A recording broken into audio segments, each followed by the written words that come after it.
আসসালামু আলাইকুম, ওয়েলকাম করছি ইব্রাহিম মাল্টিমিডিয়ার পক্ষ থেকে। ভিন্নধর্মী যারা শুনছেন তাদের প্রতি রইল আমার কৃতজ্ঞতা। আজকে আলোচনা করব আমরা যে গাড়ি চালাই, এই গাড়ির যে ইঞ্জিন আছে, এই ইঞ্জিন মাঝে মাঝে খটখট করে আওয়াজ করে। এটা আওয়াজ করার কারণটা কি?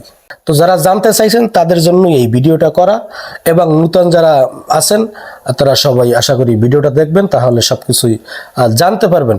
এখন আমি যদি কয়েকটা কারণ বলি আপনাদের, তাহলে বুঝতে পারবেন। যেমন ইঞ্জিনের ভিতরে থাকা বিভিন্ন নাট স্ক্রু, যা কিছু যেরকমই বলেন, বিভিন্ন পার্টসপাতি যদি ঢিলা হয়, মানে লুজ হয়, তাহলে কিন্তু এই খটখট খটকার করে আওয়াজটা দেয়। তো এগুলা ভালোভাবে একটু যাচাই বাছাই করবেন, এটার জন্যই খটখট করতে পারে। এই হলো 1 নম্বর কারণ। এখন আসি 2 নম্বর কারণ। Tappet clearance, bearing clearance, piston clearance, এগুলো যদি বেশি হয় তাহলে এই খটখট আওয়াজটা দিতে পারে। এবার 3 নম্বরে আসি। সিলিন্ডার লাইনার ফাটা বা লিক হলে তাহলে এই খটখট করে শব্দটা করে। তো এটার দিকেও খেয়াল রাখবেন, এটাও এক কারণ।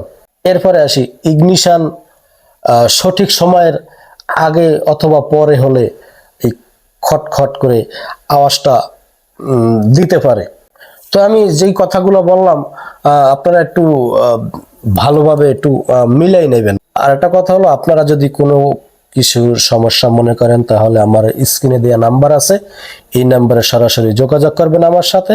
যে কোনো তথ্য আপনারা জানতে চান, চেষ্টা করব আমি নিজে যতটুকু জানি আপনাদের সেই জিনিসটা জানানোর জন্য।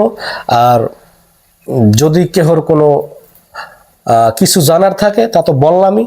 আপনারা আমাকে স্ক্রিনে যে নাম্বার দেওয়া আছে এখানে ফোন দিবেন, ফোন দিলে আমার সরাসরি যে কোনো সময় নাম্বারটা খোলা পাবেন। যে কোনো সময় আমি ফোনটা রিসিভ করব, ইনশাল্লাহ, অসুবিধা নাই। তো ভালো থাকেন সবাই, সুস্থ থাকেন, সবার জন্য দোয়া রইল, আমার জন্য সবাই দোয়া করবেন। সবার সুস্থতা কামনা করছি। ভালো থাকেন সবাই, আল্লাহ হাফেজ।